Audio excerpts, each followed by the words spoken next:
on WYFF News 4. This is an NBC News special report. Here's Savannah Guthrie. Good morning, everybody. It is 8:30 on the East Coast, 5:30 in the morning out west, and we are awaiting this morning, any moment now, the monthly jobs report from the Department of Labor, and by all accounts, it will be another devastating number, reflecting the blow dealt to American workers and the U.S. economy because of the coronavirus pandemic and the lockdown that went on for weeks and weeks. Millions more jobs lost and a historically high unemployment rate. Before this crisis came, we had one of the lowest unemployment rates in the country. Now we are expecting this morning to see an unemployment rate tick up in May to numbers we have not seen since the Great Depression, and that may even tell just a portion of the story. I want to get to NBC's Tom Costello, who is in Washington for us this morning, has covered these jobs numbers for many, many years, including during the Great Recession. You and I covered it together, Tom. Yeah. Do we have the number yet from the Labor Department? We do, and it appears to be a stunner, much better than expected. Non-farm payroll employment rose by 2.5 million jobs in May. Unemployment rate falling to 13.3%. That is down significantly. We had feared that we could be at a 20% unemployment rate, and in fact, it has dropped. It has dropped from 14.7% down to 13.3%.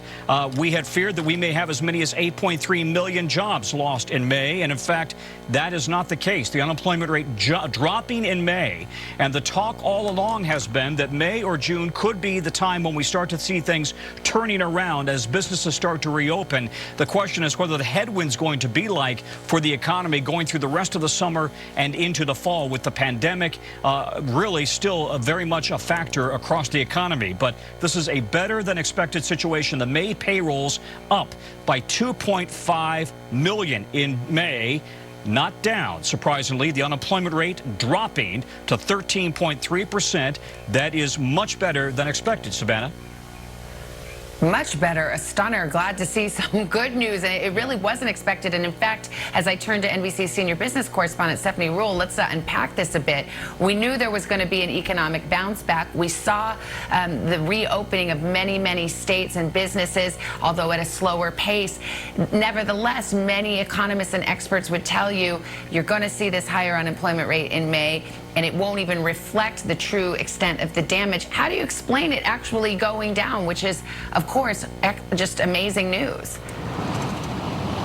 Well, it's really, Savannah, about the economy reopening. We saw the biggest job loss when states first shut down. But now that we're shifting into reopening, you're seeing a lot of those jobs come back in specific industries.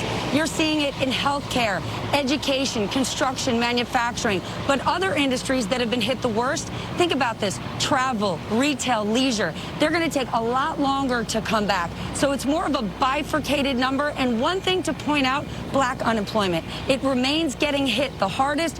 COVID hit African Americans the worst. We're seeing that in unemployment.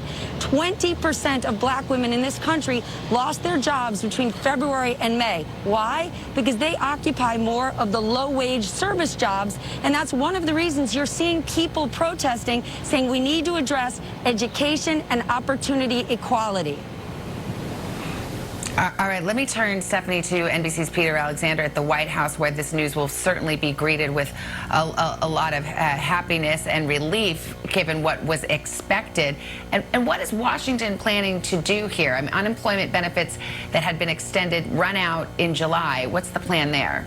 Yes, Savannah, likely that we'll hear from the president touting this good news when we see him before he departs to Maine a little bit later today. The president's biggest political asset, of course, has been the strength of the economy. His best hope for re-election just 5 months away is that it quickly rebounds, and this may be evidence that that's beginning to happen. The president's remained optimistic that as these states lift their social distancing restrictions, things are gonna bounce back. He's been reluctant to pursue a new massive relief package. He's been against extending benefits for laid-off workers, even though economists and the Federal Reserve Chairman have pushed for more spending.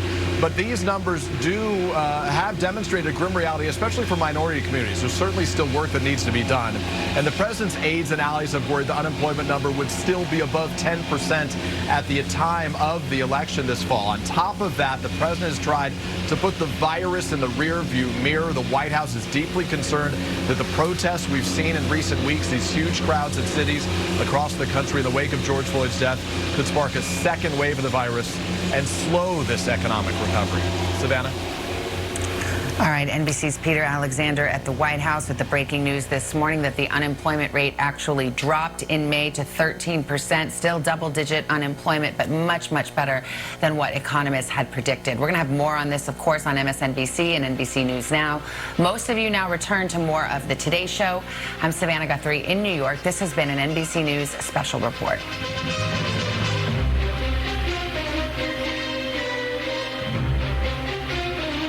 Is 8:35 now. This